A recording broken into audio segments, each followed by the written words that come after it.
The dinner table in the Fosters' suburban Chicago home was set with immaculate precision.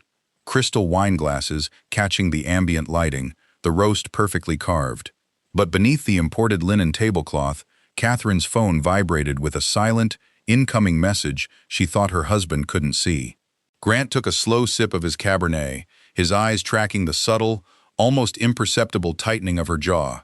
He had already read the text 3 hours ago via a cloned iCloud account. There is a specific, suffocating kind of silence that falls over a marriage right before a final trap is sprung, and tonight, Catherine was walking willingly into the dark. If the quiet tension of falling facades and irreversible betrayals draws you in, stay with me. There are many more secrets waiting behind these closed doors, and you won't want to miss how this ends. The rain against the floor-to-ceiling windows of their Oak Park home sounded like a metronome, ticking away the final seconds of a 10-year lie. Grant Foster stood by the marble kitchen island, polishing a wine glass with a microfiber cloth. It was a habit born from his early days, starting Bright Clean Services, a tactile reminder of where he came from before the corporate contracts and the six-figure suburban mortgage. Across the island, bathed in the cool blue glow of her smartphone screen, sat Catherine. She looked beautiful. She always did. Her blonde hair was pinned up effortlessly, exposing the slender line of her neck. She wore a cashmere sweater that cost more than Grant's first car. To anyone looking through the rain-streaked glass, they were the perfect portrait of modern American success, the self-made businessman and his elegant, sharp-witted wife. "Everything okay with the Wilson account?" Grant asked. His voice was smooth, a low baritone that betrayed absolutely nothing. Catherine's thumb froze, hovering over the screen. It was a micro-expression, lasting less than half a second, but Grant caught it. He always caught it now. The slight intake of breath, the subtle tightening of the muscles around her jaw. She angled the phone precisely 15 degrees away from his line of sight, before looking up with a perfectly practiced, weary smile. "Just the usual," she sighed, placing the phone face down on the marble. The unmistakable click of the lock button echoed in the quiet kitchen. "Thomas is demanding a complete review of the downtown sanitation schedules. He's meticulous, exhausting really." Grant poured 2 fingers of Macallan into a crystal tumbler. "He's a major developer, Kath. Meticulous is how he built his firm." "I know," she said, reaching for her own glass of Pinot Noir. "It's just a lot of late nights." "I see."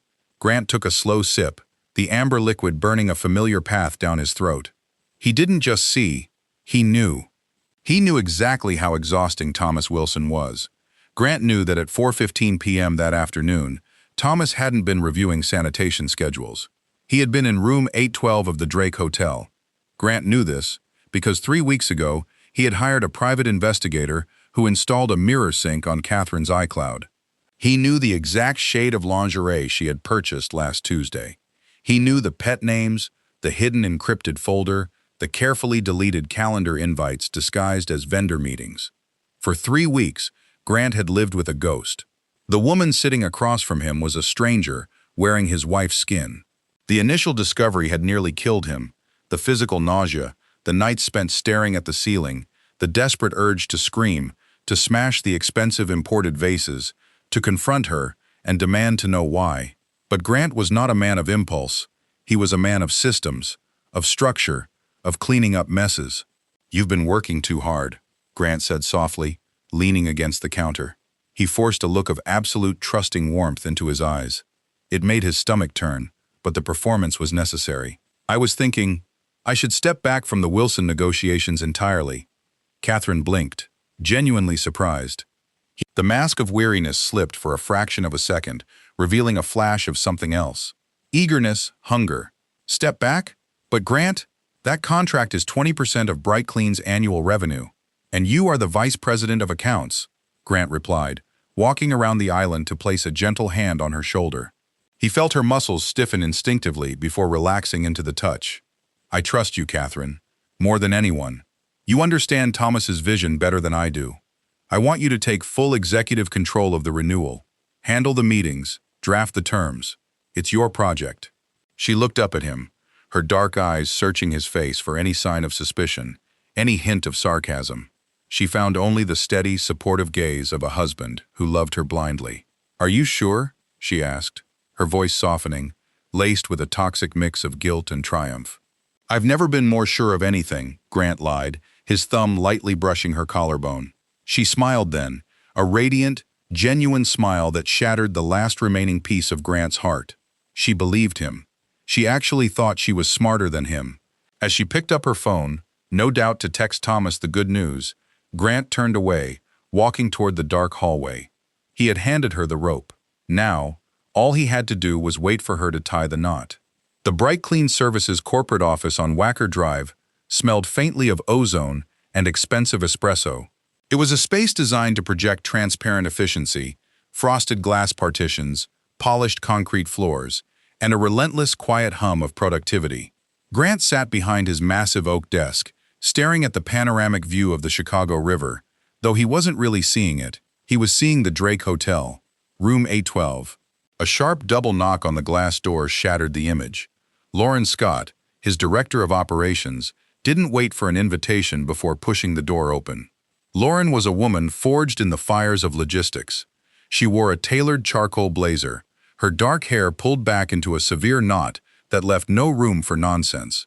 She was the only person in the company who understood the intricate machinery of BrightClean better than Grant himself.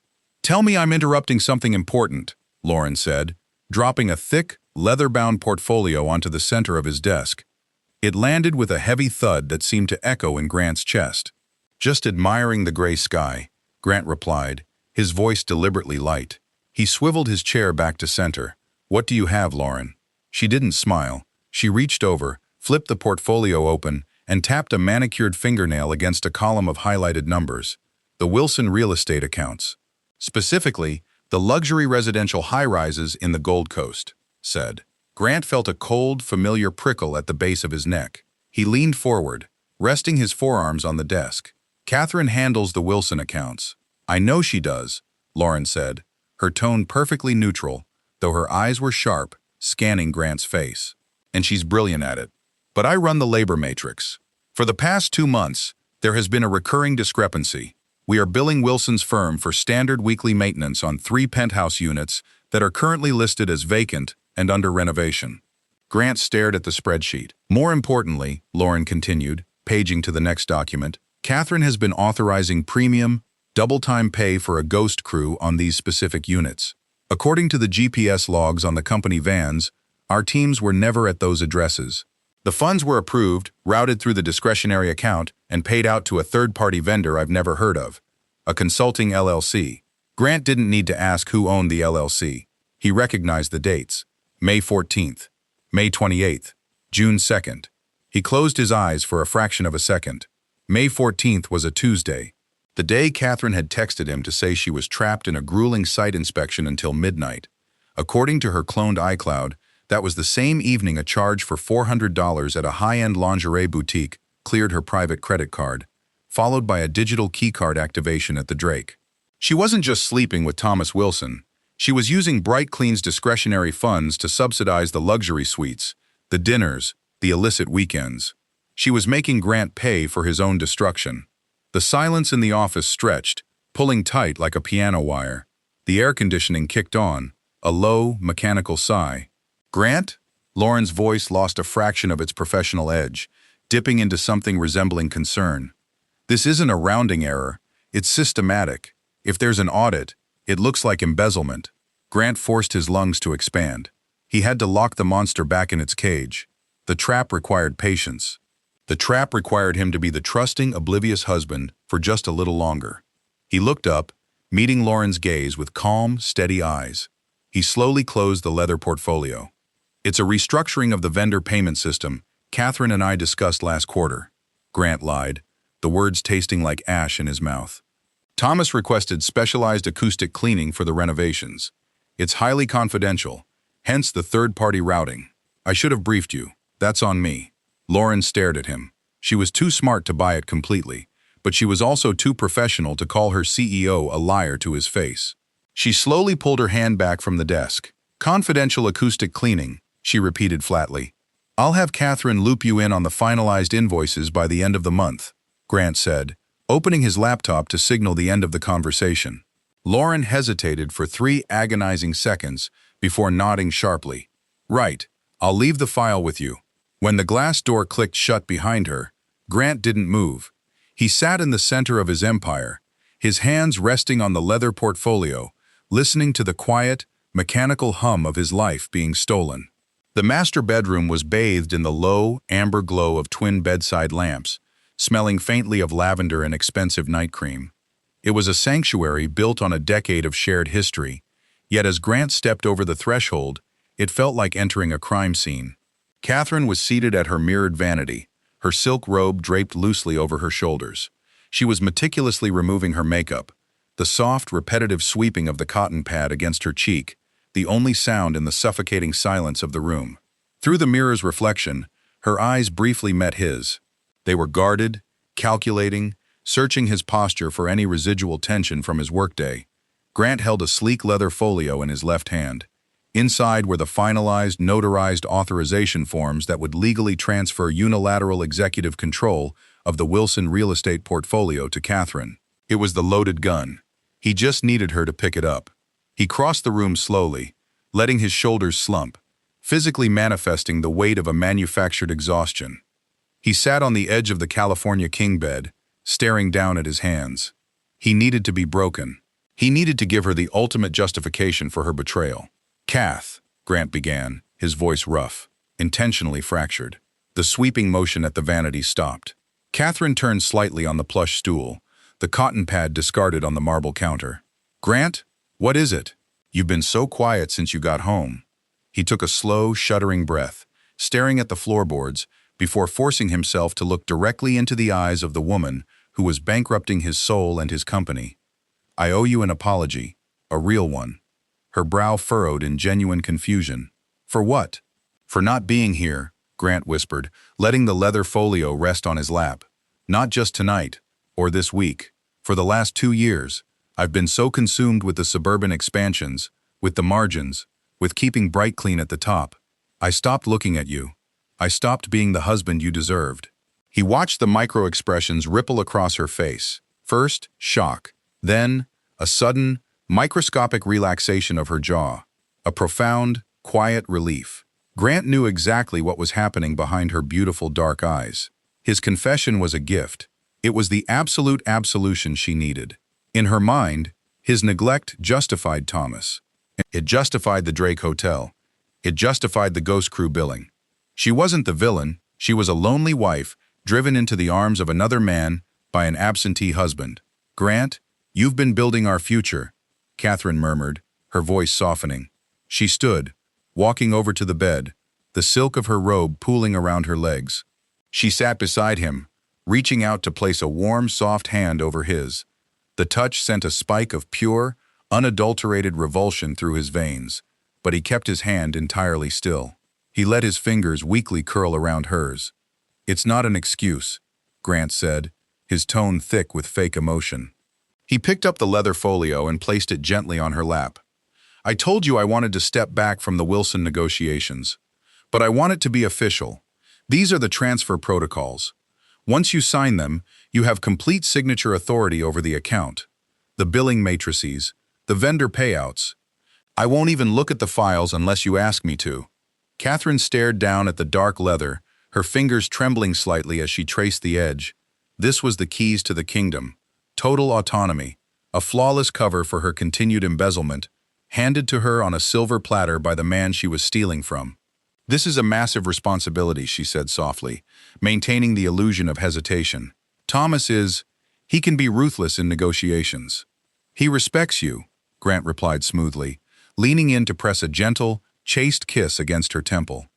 He closed his eyes to block out the reality of what he was doing. "And I trust you, Catherine. I trust you with everything." She turned her head, offering him a sad, beautiful, and utterly hollow smile. "Thank you, Grant. I won't let you down." "I know you won't," Grant said. He stood up, walking toward the master bathroom, leaving her alone on the bed with the folio. As the bathroom door clicked shut behind him, he turned on the faucet, gripping the porcelain sink until his knuckles turned white, staring at the cold, dead eyes of the stranger in the mirror. The trap was set, the bait was swallowed. It took exactly 14 days for Catherine to lose her caution entirely. Power, Grant realized, was an intoxicant far more dangerous than the vintage wine they kept in the cellar. Handing her the Wilson account had not just provided her with an alibi, it had fed her ego. She now moved through their house with the effortless, floating grace of a woman who believed she had conquered her world. "I hate to do this on a Friday, Grant," Catherine said, standing before the antique mirror in the foyer. She was adjusting a pair of diamond drop earrings. She wore a tailored charcoal skirt and a crimson silk blouse that dipped just low enough to be inappropriate for a standard corporate dinner. Thomas insists on reviewing the Q3 projections before the weekend. He booked a private room at Gibson's. Grant stood leaning against the archway of the living room, a mug of black coffee in his hand. The scent of her perfume, Tom Ford, heavy on the vanilla and wood, wafted toward him. It used to be a scent that made his pulse race. Now, it smelled like copper and impending disaster. "Don't worry about me," Grant said, keeping his voice light, supportive. "You have to strike while the iron is hot. Secure that renewal, Kath." She turned, offering him a radiant, apologetic smile that did not reach her eyes. She crossed the hardwood floor, rising onto her toes to press a brief, soft kiss to his cheek. "I'll try not to be too late. Don't wait up." "I won't," he promised. He watched her walk out the front door, the heavy oak clicking shut behind her. The lock engaged with a sharp snap. Grant stood in the foyer for a long time, listening to the hum of her Mercedes engine fade down the suburban street, swallowed by the damp Chicago evening. Once the silence of the large house settled around him, he walked upstairs to his home office.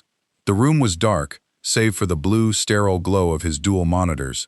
Grant sat in his leather chair, placed his coffee mug on a coaster, and moved the mouse to wake the screens. He did not open his bright, clean email. He opened a heavily encrypted, sandbox drive hidden behind 3 layers of biometric security. On the left monitor, a GPS tracking application booted up. A red dot blinked steadily, moving smoothly down the Kennedy Expressway, heading straight for the Gold Coast. On the right monitor, the cloned iCloud interface refreshed. The ping of an incoming message echoed from the computer speakers. It was a sterile, cheerful sound that felt obscenely out of place in the dark room. "Thomas, 5:14 p.m. Suite 1042. Champagne is on ice. Did you wear the crimson blouse?" A minute passed. Grant watched the screen, his breathing slow, measured. His heart did not race anymore. The initial agony of the first discovery had calcified into something hard, cold, and utterly terrifying. "Catherine, 5:16 p.m. I did. Grant practically pushed me out the door. He's completely clueless. See you in 20 minutes. Grant rested his chin on his steepled fingers. He highlighted the exchange, exported the timestamp data, and dragged it into a folder labeled Communications, September. He then opened the financial ledger Lauren had silently updated for him that morning. Another $10,000 had been routed from the Bright Clean Discretionary Fund to the Shell LLC Catherine had set up. He exported the bank routing numbers and placed them in a folder labeled Embezzlement Wilson Contract. He was building a bomb, wire by wire, line by line. As he sat in the glow of the monitors, archiving the very text that detailed the desecration of his marriage, Grant realized he was no longer mourning the woman in the crimson blouse. He was just a man doing a job, sweeping up a mess, preparing to sanitize his life with the same ruthless efficiency he used to build his empire. The glowing blue numbers on the digital clock read 2:14 a.m. Grant remained in the leather chair of his home office, the monitors finally powered down, plunging the room into shadows. The rain had stopped, leaving behind a thick, suffocating humidity that seeped through the window panes. He should have gone to sleep hours ago, but his eyes were fixed on the bottom shelf of his mahogany bookcase. Sitting there, out of place among the leather-bound volumes on corporate law and business management, was a dented, gray metal lockbox. He stood up, his joints stiff from hours of immobility, and crossed the room. The metal was cool beneath his fingertips. He carried it back to his desk, flipping the cheap latch. Inside, there was no money, no encrypted hard drives, no evidence of adultery. There was only a single, faded Polaroid photograph and a folded piece of heavy cardstock. Grant picked up the photograph. It was taken 10 years ago in a cramped, drafty studio apartment in Rogers Park. The paint on the walls was peeling, and the only furniture was a thrift store mattress pushed into the corner. But the two people in the frame did not care about the peeling paint. Catherine was looking directly at the camera, laughing so hard her eyes were crinkled shut. Her blonde hair was a messy knot, and she was wearing one of Grant's oversized, faded gray sweatshirts, a stark contrast to the crimson silk and diamonds she wore tonight. Her cheeks were flushed, smeared with a tiny streak of marinara sauce from the cheap pizza they had been sharing on the floor. Grant remembered the exact moment the picture was taken. It was the night they registered Bright Clean Services with the state of Illinois. He carefully unfolded the heavy cardstock. It was their very first business card. Bright Clean, residential and commercial. They hadn't even afforded a logo yet, just bold black text on white paper.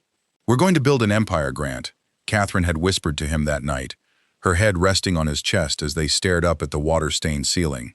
"I know we are. You and me against the skyline." She had looked at him with such absolute, unwavering belief. There was no deceit in her eyes back then, no hidden agendas, no Thomas Wilson waiting in a luxury hotel suite. She had been his anchor, the brilliant, sharp-witted woman who helped him scrub floors in the early days, bleeding her own sweat into the foundation of their future. Grant felt a sudden, violent ache in the center of his chest.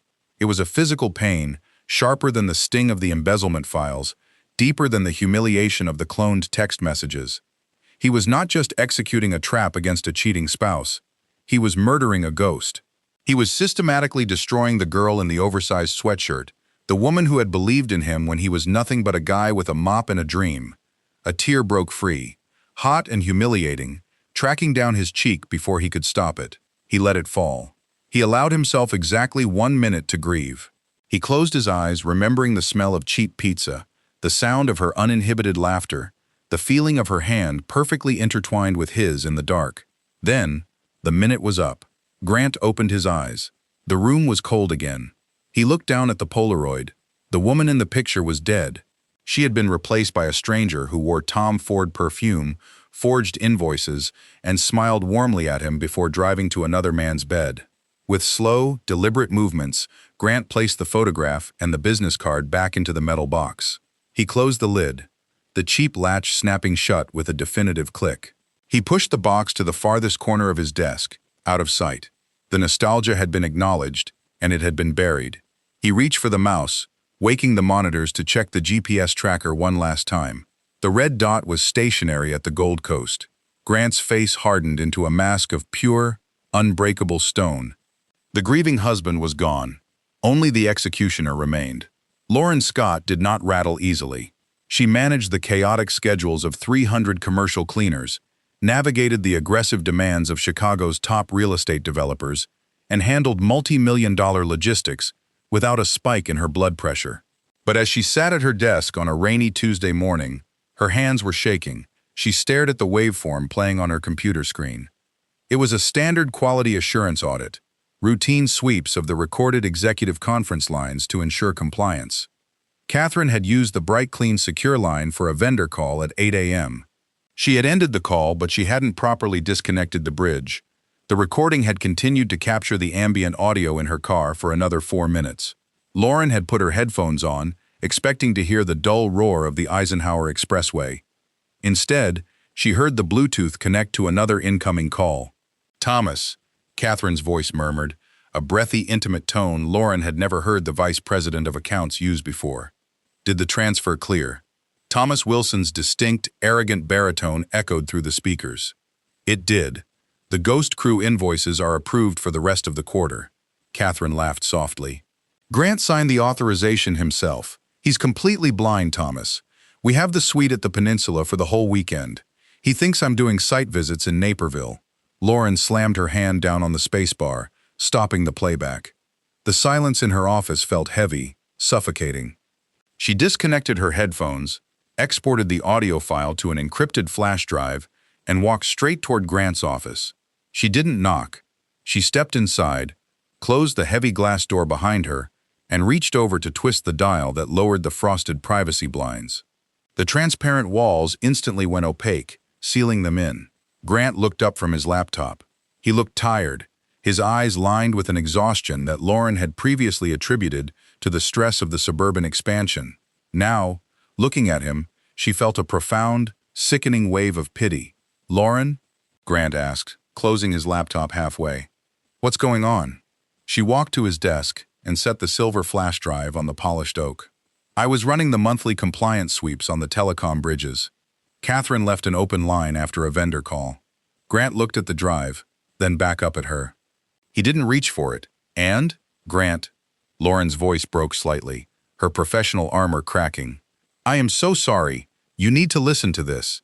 It's Thomas Wilson. It's not just the embezzlement we talked about. They are together. She waited for the devastating realization to hit him. She braced herself for the denial, the anger, the inevitable collapse of the stoic man she had respected for half a decade.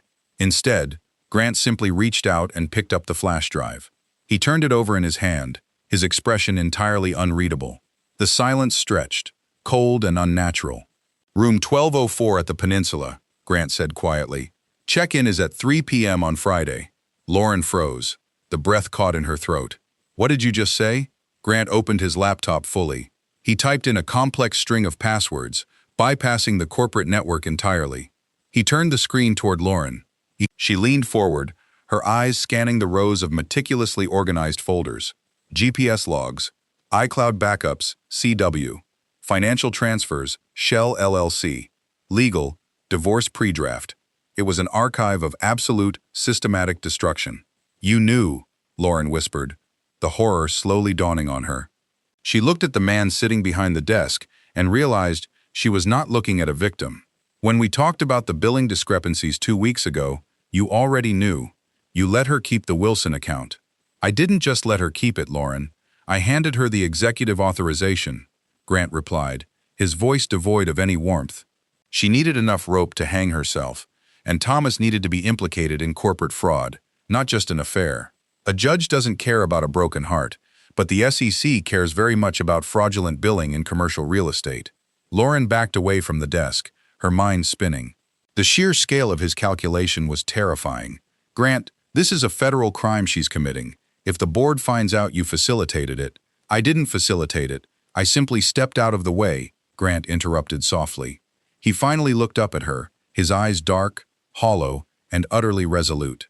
I am going to let them sign the master renewal contract at the gala next week. I am going to let them smile for the cameras, and then I am going to burn them to the ground. He paused, the heavy weight of the room pressing down on them both. The only variable was you, Grant added, his tone shifting to something dangerously quiet. You weren't supposed to find out until it was over, but since you are standing here, I need to know if you are going to walk out that door or if you are going to help me finish this. Living a double life was not merely a matter of logistics, it was an endurance sport. By late Thursday afternoon, the adrenaline that usually sustained Catherine Whitmore had completely evaporated, leaving behind a brittle, hollow exhaustion.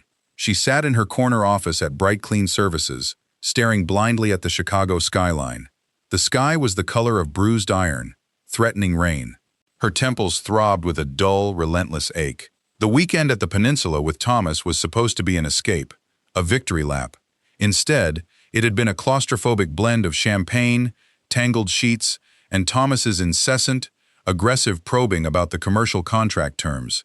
He was no longer just her lover, he was her co-conspirator, and he treated the embezzlement with the same ruthless impatience he applied to his real estate acquisitions. He wanted the Ghost Crew labor matrices fully integrated into the Q4 projections before the gala next week, and he wanted them now. Catherine rubbed her eyes, careful not to smudge her mascara. She reached for her iced latte, but the ice had melted hours ago, leaving a watery, bitter mess. Her phone buzzed on the glass desk. Thomas, 4:12 p.m. Need the revised vendor payouts. Now, Kath. My accountants are finalizing the escrow for the new high-rise. Don't make me wait. A spike of genuine irritation cut through her fatigue. He was demanding, suffocating. For a fleeting second, Catherine thought of Grant. Grant never demanded. Grant had simply handed her the keys and stepped away, offering a quiet, trusting space that she was currently using to destroy him. The guilt was a brief, sharp sting, quickly buried beneath the crushing weight of her own ambition. She opened her laptop. She needed to send Thomas the approved fraudulent invoices. Usually, she would export the files to an encrypted thumb drive, take them home, and send them through a heavily scrubbed, anonymous Proton Mail account.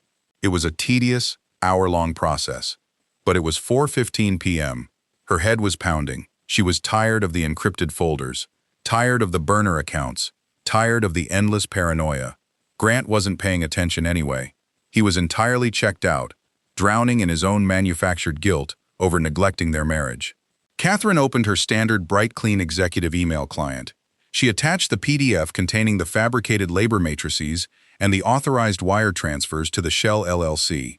In the body of the email, her exhaustion and her hubris bled together into a few fatal, careless sentences. Thomas, attached are the final Q4 Ghost Crew matrices. The funds will route exactly as we discussed at the Peninsula. Grant signed the master authorization blindly yesterday. He suspects absolutely nothing. He's completely useless right now. Review these tonight so we can close this out. C. She didn't read it twice. She didn't pause to consider the catastrophic implications of merging corporate financial fraud with an explicit admission of deceit on a company-hosted server. She simply hit send. 2 floors above her, in the sterile quiet of the CEO's suite, a red notification icon bloomed in the corner of Grant's secondary monitor. The network-sniffing software, installed weeks ago to mirror all executive-level outgoing data, captured the packet instantly. Grant sat perfectly still as the text of the email populated on his screen, followed by the attached PDF of the forged invoices. He read the words. Grant signed the master authorization blindly. He's completely useless right now. There was no surge of anger, no sudden heartbreak. The man who could have been hurt by those words had died days ago. What Grant felt now was a cold, profound satisfaction. It was the absolute, undeniable smoking gun. Catherine had just handed him a legally admissible document that inextricably linked the financial embezzlement to Thomas Wilson, complete with her digital signature and an admission of malicious intent. Grant exported the email, dragged it into the secure encrypted folder labeled Gala Prep, and quietly closed his laptop. The trap was no longer just set. The prey was securely locked inside. The house in Oak Park was suffocatingly quiet. It was the kind of heavy, pressurized silence that precedes a tectonic shift. A quiet so profound it made the ears ring. It was 2 a.m. on Saturday. Catherine was currently asleep in room 1204 of the Peninsula Hotel downtown. Grant was sitting at his mahogany desk, the only light source a small brass reading lamp and the dull glare of his sleeping monitors. Spread across the leather blotter were 2 very different stacks of paper. On the left was the final compilation of the Gala Prep dossier, bank routing numbers, the incriminating PDF Catherine had so carelessly sent him from the corporate server, printed screenshots of iCloud backups, and a meticulously crafted timeline of corporate fraud. It was a masterpiece of forensic accounting and intimate betrayal. On the right rested a thick, pristine manila envelope, delivered by private courier that afternoon, from the offices of Harrison and Hayes, Chicago's most ruthless and discreet family law firm. Grant reached out and pulled the top document from the envelope. Petition for dissolution of marriage. He traced the raised black lettering with his index finger. For weeks, he had operated on pure, cold adrenaline, fueled by the mechanical necessity of building the trap. He had viewed his wife as an adversary, a target, a dangerous variable that needed to be managed and neutralized. But holding the physical legal document, the official, permanent end of a decade of his life, the ice in his veins briefly thawed, replaced by a hollow, aching dread. If he slid these papers into the Gala dossier, there was no undoing it. The explosion would be absolute. He stood up and walked to the window, looking out over the manicured lawns of their affluent suburban neighborhood. The street lamps cast long, sterile shadows across the wet asphalt. They had moved to this house to build a legacy. They had argued over the color of the nursery down the hall, a room that was now quietly accumulating dust as a guest bedroom. They had hosted Thanksgiving dinners in the dining room below him, filling the space with laughter, wine, and the illusion of a perfect life. Grant pressed his forehead against the cool window pane. He was about to blow it all to ash. He thought of Lauren's face in his office days earlier, when she realized the full scope of his plan, the quiet, disguised terror in her eyes. Grant had justified his actions as self-preservation, a necessary defense against Catherine and Thomas's financial and emotional assault.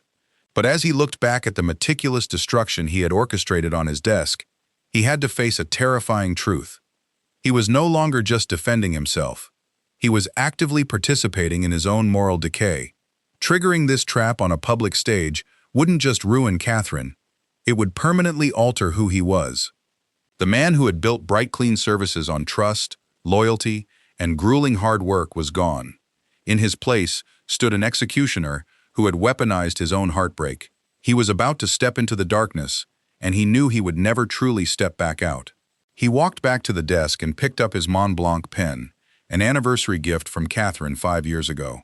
The polished resin felt heavy, almost radioactive in his grip. He looked at the printed email sitting on top of the evidence pile.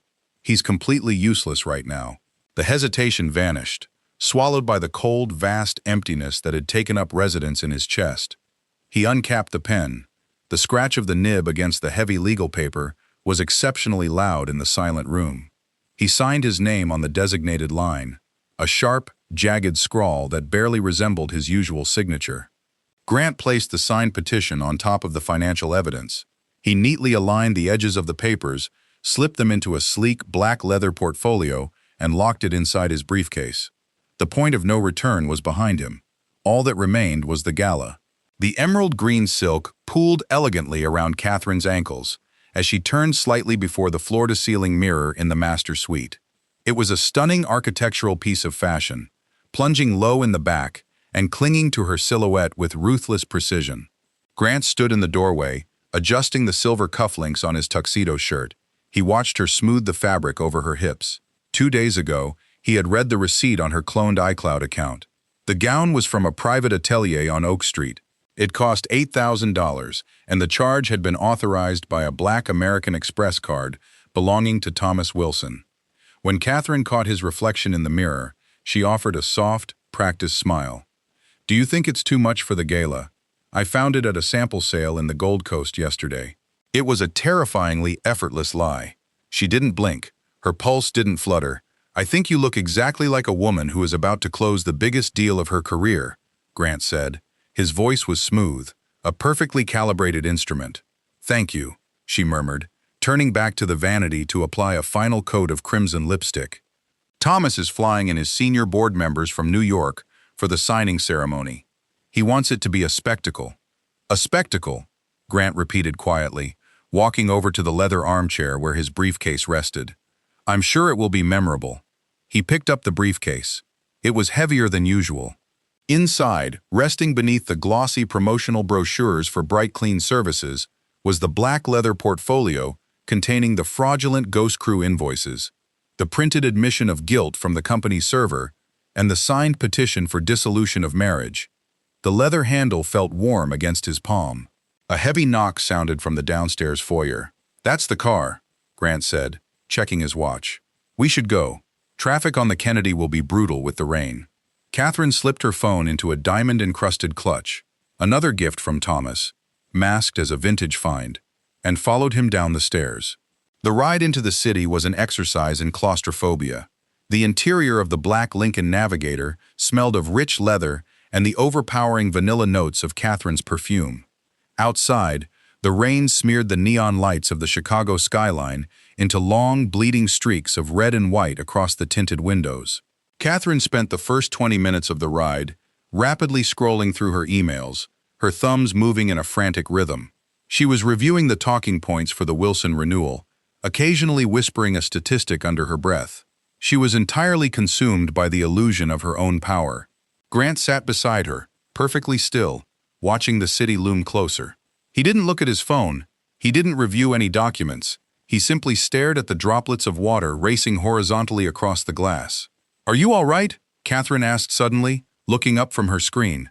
A flicker of genuine hesitation crossed her face, perhaps unsettled by his absolute silence. "You seem a million miles away, Grant." He turned his head slowly to look at her. In the dim, passing streetlights, her face was a canvas of shadows and sharp angles. He searched his chest for a spark of regret, a lingering echo of the love that had built their life together. He found nothing but the cold, sterile anticipation of an architect watching a demolition crew wire the charges. "I'm right here, Kath," Grant said, his lips curving into a faint, empty smile. "Just thinking about the future." She smiled back, relieved, and returned her gaze to her phone. The car exited the highway, plunging into the glittering concrete canyons of downtown Chicago, carrying them relentlessly toward the stage that had been set.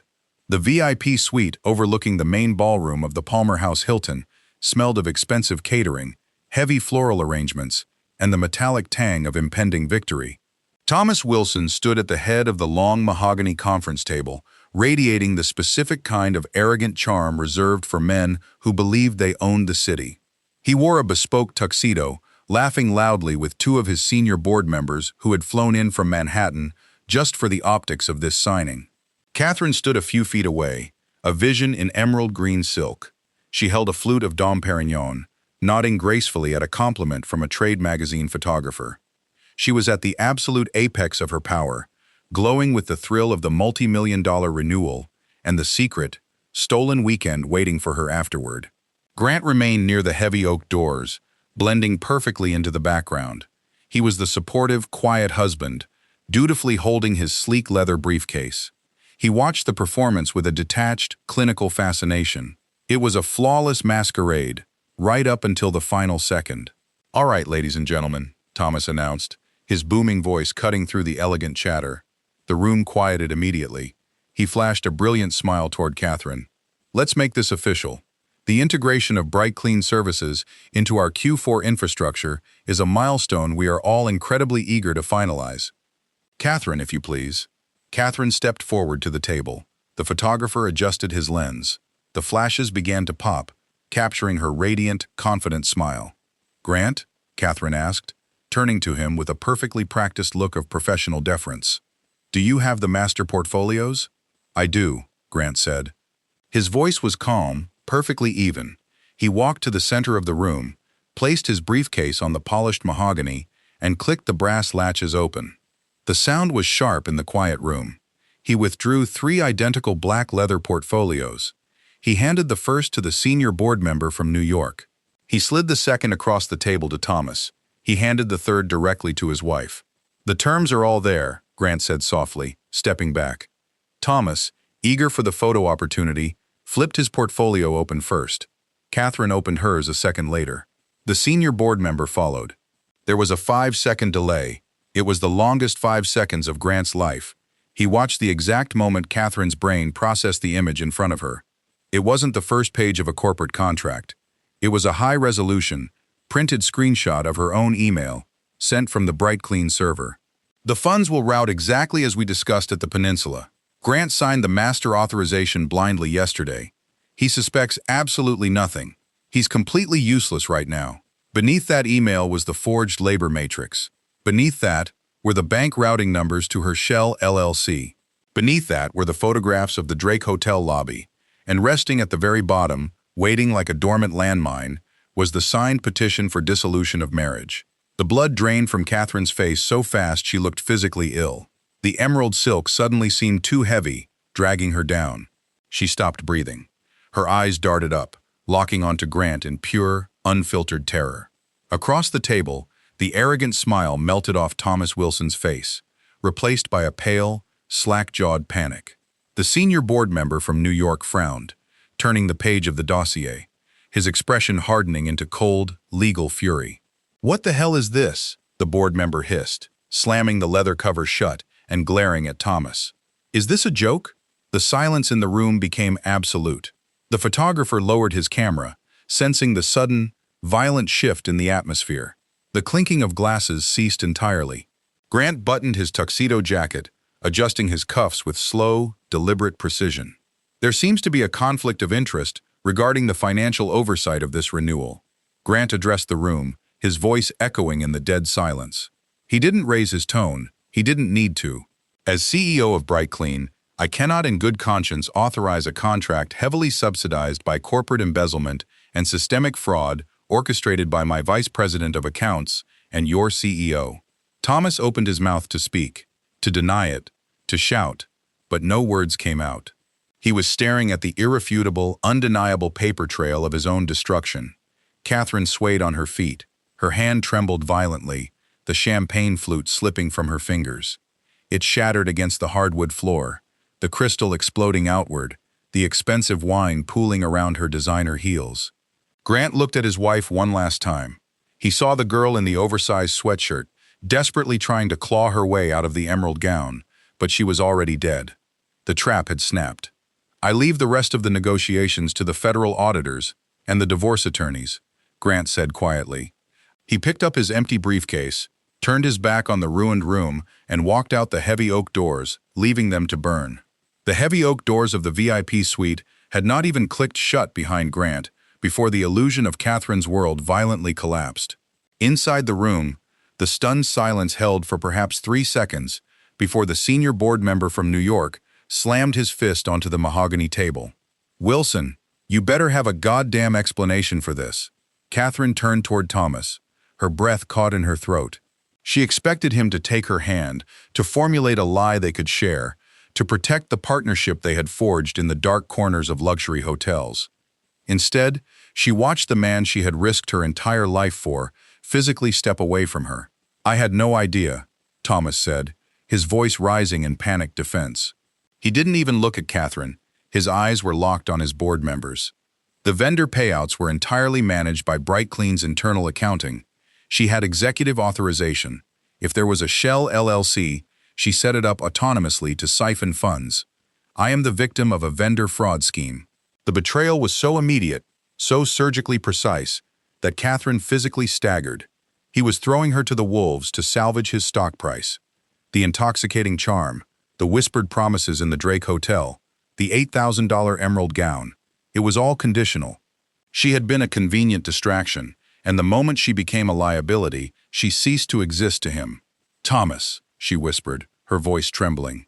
"Don't speak to me," Thomas snarled, finally turning to face her. His eyes were entirely devoid of the warmth she thought she knew. They were the eyes of a cornered predator. "My legal team will annihilate you, Catherine. You're done." The air in the suite evaporated. The flashing of the photographer's camera, attempting to capture the fallout, blinded her. Catherine turned and fled. She pushed through the heavy oak doors, her designer heels sinking into the thick crimson carpet of the Palmer House hallway. The corridor was lined with gilded mirrors and antique chandeliers, casting a warm, mocking glow over her panic. 50 yards down the hall, standing patiently before the brass elevator banks, was Grant. "Grant, wait!" Her voice cracked, echoing loudly off the marble walls. She practically ran toward him, her emerald silk dress catching on her heels. When she reached him, she reached out, her trembling fingers gripping the sleeve of his tuxedo jacket. It was a desperate, instinctive grasp for the anchor she had spent the last year meticulously severing. Grant didn't pull away, but he didn't lean in either. He slowly turned his head to look at her hand, and then up to her face. Tears were streaking through her expensive makeup, carving dark lines of mascara down her pale cheeks. She was hyperventilating, the sheer magnitude of her ruin crashing down on her shoulders. "You can't do this," she sobbed, the words tumbling out in a frantic rush. "The federal auditors, the press. It will destroy me, Grant. I'll go to prison. Please, we can fix this. I'll sign the company over to you. I'll walk away. Just don't give the dossier to the SEC." She searched his face for anything. Anger, triumph, even hatred. Hatred would have meant he still cared. Hatred would have meant there was a fire she could try to put out. But there was nothing. Grant's eyes were vast, hollow, and utterly terrifying in their emptiness. He looked at her, not as his wife, nor even as an enemy, but as a stranger he simply did not recognize. "You destroyed yourself, Catherine," Grant said softly. His voice was a flat, mechanical hum over the quiet ambient music of the hotel. "I just turned on the lights."